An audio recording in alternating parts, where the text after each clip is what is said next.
Hello दोस्तों, कैसे हो? आपका स्वागत है त्रिपाण स्टडी सेंटर में। आज जो हम करने जा रहे हैं अत्यंत महत्वपूर्ण टॉपिक है प्रथम विश्व युद्ध। बहुत ही महत्वपूर्ण था, लेकिन इस युद्ध में हमने क्या पाया, क्या खोया और क्या खोने को रह गया, इस पे हम विस्तार पूर्वक चर्चा करेंगे और जानने की कोशिश करेंगे हर एक पहलू जो इस युद्ध का कारण बना और इसका परिणाम क्या निकला। तो चलिए देखते हैं हमारा टॉपिक आज क्या है। System of alliance. There is, according to the World War I, system of alliance. The confessed and confirmation nations for more colonies is promoted their imperial power to took the allies.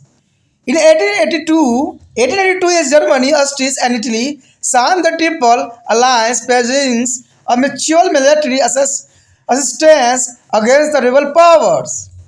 England and Russia and France signed to be Triple Entente in 1907. Emergence of two mutually opposed groups in divided Europe into the hostile campus and leading to the tension and conflict among the European power. And these countries is competed with one another in producing deadly weapons, which lead to a race of armaments. A mutual hatred as suspensions as a distributed their atmosphere of the pace. The propaganda which has created made is clear that if war is broke out their wall of Europe would be drained into it. प्रथम विश्व युद्ध के अंतर्गत जो हमारा अगला topic आया है गठबंधन की प्रक्रिया। ये काफ़ी महत्वपूर्ण बात है कि गठबंधन की प्रक्रिया जो थी प्रथम विश्व युद्ध में मुख्य तौर पे देखने को हमें मिली।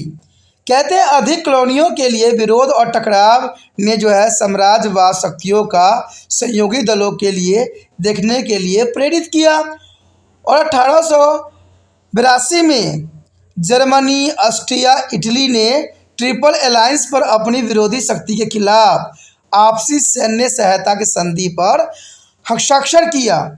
यानी 1882 में जो है जर्मनी, ऑस्ट्रिया और इटली ने ट्रिपल अलायंस पे हस्ताक्षर किया गया। तो आप समझ सकते हो युद्ध का सूत्रपात बहुत पहले ही हो गया था। और इंग्लैंड, रूस और फ्रांस ने 1907 में ट्रिपल अनंत पर हस्ताक्षर किए गए। तो ये महत्वपूर्ण थी।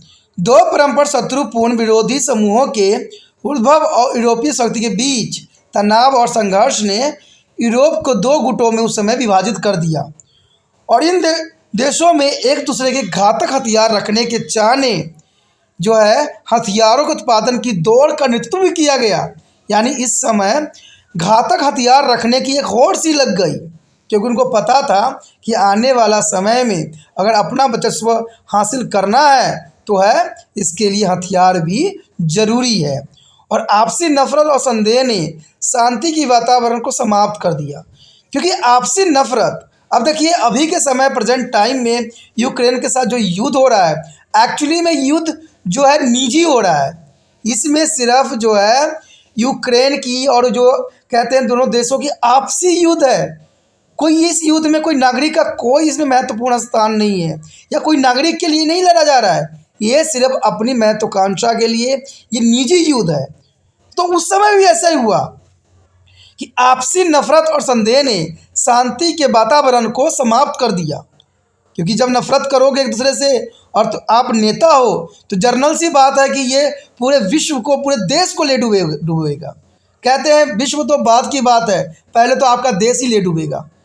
तो ऐसा ही हुआ। नेताओं के आपसी मतभेद के कारण प्रथम विश्व युद्ध को जो है सूत्रपात किया गया और इस बात का स्पष्ट प्रचार भी किया गया कि अगर युद्ध हुआ तो पूरे यूरोप जो युद्ध में डूब जाएगा।